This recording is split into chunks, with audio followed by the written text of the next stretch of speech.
Hello, Leo, and welcome to your horoscope for the time of Sun in Aquarius. This is January 20th through February 18th, 2015.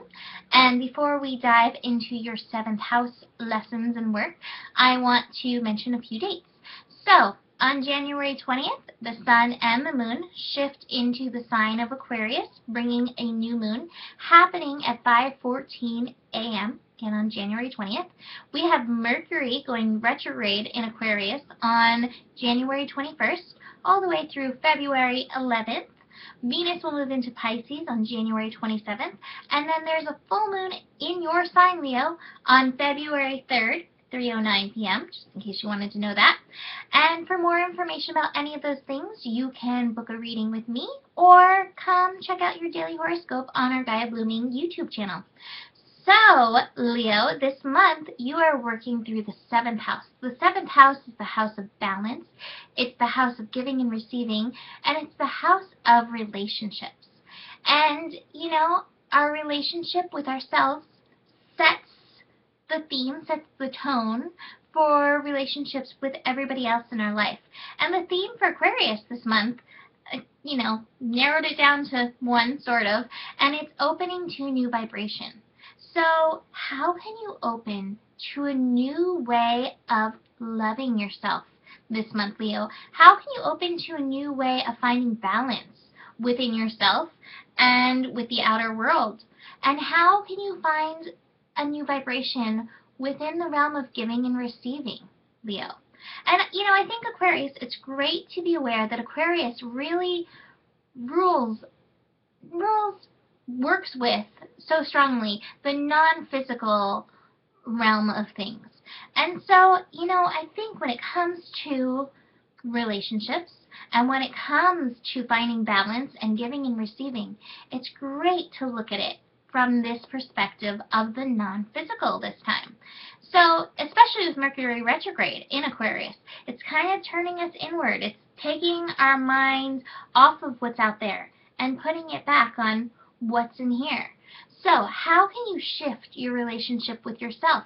By shifting your thoughts and your feelings and your way of being loving to yourself. This is the way that it all starts. And Aquarius reminds us that we are all interconnected, that I can feel my neighbor and I can just as easily tune in to somebody across the world. It's time to get in touch with that invisible web that connects all of us on this tiny planet of Earth. So it's time to embrace that non-physical vibration and recognize how you feel about it. How do you feel about your neighbor? How do you feel about that person across the world? Because how you feel about them is actually affecting your relationship with yourself as well. Because I think it's great to get in touch with this vibration during the 7th house in Aquarius. There's a phrase, it's a Mayan phrase called In Lakesh. I am another you. I am another you. You are another me.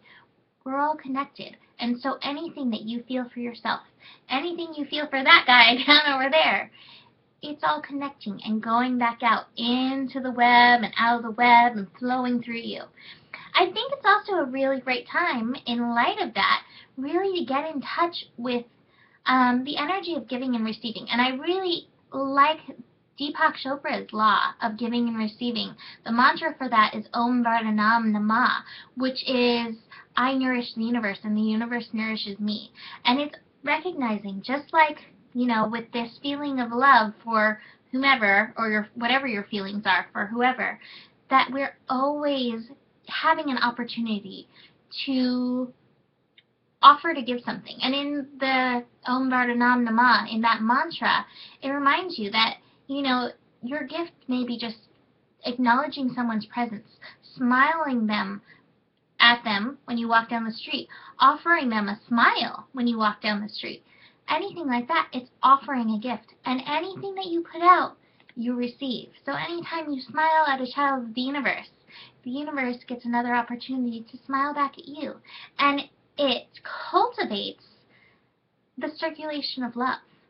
So this is amazing for you. And speaking of the circulation of love, Saturn is in Sagittarius right now, which is your 5th house, Leo, which is your house of love. And in Saturn and Sagittarius, we're working on expanding that and allowing and accepting everybody to be who they are. So the more you can smile at that guy, even if that guy's being stupid, you're shifting that vibration of love, and you're shifting the way the world is all interconnected. It's amazing. It's a beautiful thing.